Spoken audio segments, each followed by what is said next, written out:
Hi hello welcome back. ഇന്ന് നമുക്ക് പെട്ടെന്ന് ചായയുടെ കൂടെയൊക്കെ കഴിക്കാനായിട്ട് ഉണ്ടാക്കിയെടുക്കാൻ പറ്റിയതല്ല അടിപൊളി ഒരു ടീ കേക്കിൻ്റെ റെസിപ്പിയാണ് കേട്ടോ. എളുപ്പത്തിൽ ഉണ്ടാക്കിയെടുക്കാൻ കഴിയും. എങ്ങനെയാണെന്ന് കണ്ടാലോ? അതിനായിട്ട് നമ്മൾ മിക്സിയുടെ ജാറിലാണ് ഇപ്പോൾ മിക്സിങ് പരിപാടികളൊക്കെ ചെയ്യുന്നത്.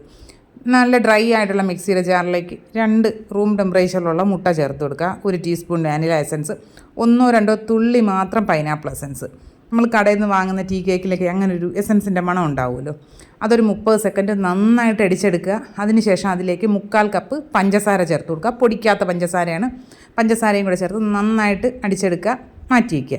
ഇനി ഒരു ഡ്രൈ ആയിട്ടുള്ളൊരു ബൗളിലേക്ക്, ഒരു അരിപ്പിലേക്ക് 1 കപ്പ് മൈദയും 1 ടീസ്പൂൺ ബേക്കിംഗ് പൗഡറും ചേർത്ത് കൊടുത്ത് നന്നായിട്ടൊന്ന് അരിച്ച് മിക്സ് ചെയ്തതിന് ശേഷം അതിലേക്ക് നമ്മുടെ ഈ മുട്ട അടിച്ച് വെച്ചിരിക്കുന്നതുണ്ടല്ലോ അതിനെ ഒഴിച്ചു കൊടുത്ത് നന്നായിട്ടൊന്ന് മിക്സ് ചെയ്തെടുക്കുക. ഒരു സൈഡിലേക്ക് മാത്രം മിക്സ് ചെയ്യുക, ഓവർ മിക്സ് ചെയ്യരുത്. എൻ്റെ ചാനൽ കാണുന്ന കൂട്ടുകാർ ആരെങ്കിലും സബ്സ്ക്രൈബ് ചെയ്യാതെയാണ് കാണുന്നതെന്നുണ്ടെങ്കിൽ പ്ലീസ് ചാനലൊന്ന് സബ്സ്ക്രൈബ് ചെയ്ത് സപ്പോർട്ട് ചെയ്യണം കേട്ടോ. വീഡിയോസൊക്കെ ലൈക്ക് ചെയ്യുക, കമൻറ്റ് ചെയ്യുക, ഷെയർ ചെയ്യുക. ഇപ്പോൾ നമ്മുടെ മിക്സിങ് കഴിഞ്ഞിട്ടുണ്ട്. ഇനി നമുക്ക് ഒരു പാനിലേക്ക് 1/2 കപ്പ് പാലൊഴിച്ചു കൊടുക്കുക. അതിലേക്കൊരു 1/4 കപ്പും 1 ടേബിൾ സ്പൂണും കൂടെ വരും കേട്ടോ ബട്ടറും കൂടി ചേർത്ത് നന്നായിട്ടൊന്ന് തിളപ്പിച്ചതിന് ശേഷം ചൂടോടുകൂടി തന്നെ ഈ ബാറ്ററിലേക്ക് ഒഴിച്ചു കൊടുക്കുക.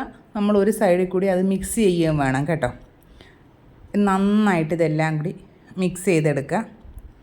എന്നിട്ട് ഞാനിപ്പോൾ ഒരു ലോഫ് ടിന്നിലാണ് ബേക്ക് ചെയ്യുന്നത്. അതിൽ കുറച്ച് ബട്ടർ ഒന്ന് സ്പ്രെഡ് ചെയ്തതിന് ശേഷം കുറച്ച് മൈദയൊന്ന് ഡസ്റ്റ് ചെയ്തിട്ടുണ്ട്. അതിലേക്ക് നമ്മുടെ ഈ ബാറ്റർ ഒഴിച്ചു കൊടുത്തതിന് ശേഷം നന്നായിട്ട് ടാപ്പ് ചെയ്ത് കൊടുക്കുക.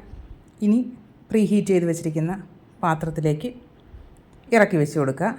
ഞാനിപ്പോൾ ഒരു ഹൈ ഫ്ലെയിമിൽ ഒരു 5 മിനിറ്റ് പ്രീ ഹീറ്റ് ചെയ്തതാണ് കേട്ടോ. അതിലേക്ക് വെച്ച് കൊടുത്തതിന് ശേഷം മീഡിയം ഫ്ലെയിമിൽ വെച്ച് ഒരു 15 മിനിറ്റ് ഒക്കെ കഴിഞ്ഞപ്പോൾ തന്നെ എനിക്ക് നല്ല മണം കിട്ടിത്തുടങ്ങി കേട്ടോ കേക്കിൻ്റെ. അങ്ങനെ ഞാൻ ഓപ്പൺ ചെയ്ത് നോക്കിയപ്പോൾ കേക്ക് കുക്കായിട്ടുണ്ട്.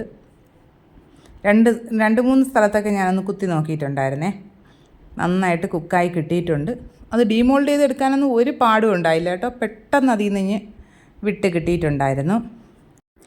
ഇനി നമുക്ക് കട്ട് ചെയ്ത് നോക്കാം. നല്ല അടിപൊളിയായിട്ട് കിട്ടിയിട്ടുണ്ട് കേട്ടോ കേക്ക്. നല്ല സൂപ്പറായിട്ട് പെട്ടെന്ന് കുക്കായി കിട്ടുകയും ചെയ്തിട്ടുണ്ടായിരുന്നേ. അത് ചിലപ്പോൾ നമ്മുടെ ഈ അടുപ്പിൻ്റെ ഫ്ലെയിം അനുസരിച്ചൊക്കെ വ്യത്യാസം വരും. ഞാനിപ്പോൾ ഏറ്റവും വലിയ ബർണറിലാണ് വെച്ചിരുന്നത്. അതിൽ മീഡിയം ഫ്ലെയിമിൽ വെച്ചാണ് കുക്ക് ചെയ്തെടുത്തത്. നല്ല സൂപ്പറായിട്ടുണ്ട്. നമുക്ക് ഈ കടകളിൽ നിന്നൊക്കെ കിട്ടുന്ന ടീ കേക്കിൽ ഒരു പൈനാപ്പിൾ എസൻസിൻ്റെ ചെറിയൊരു മണം ഉണ്ടാവുമല്ലോ. നിങ്ങൾക്കത് ഇഷ്ടമില്ല എന്നുണ്ടെങ്കിൽ ആ സ്റ്റെപ്പ് സ്കിപ്പ് ചെയ്യാവുന്നതാണ് കേട്ടോ. എല്ലാ കൂട്ടുകാരും ഈ റെസിപ്പീസൊക്കെ ട്രൈ ചെയ്ത് നോക്കുക. ഫീഡ്ബാക്ക്സ് കമൻറ്റ് ബോക്സിൽ അറിയിക്കുക. ഇനി നമുക്ക് മറ്റൊരു അടിപൊളി വീഡിയോ ആയിട്ട് ഉടനെ തന്നെ കാണാം. അതുവരെ എല്ലാ കൂട്ടുകാർക്കും ബൈ.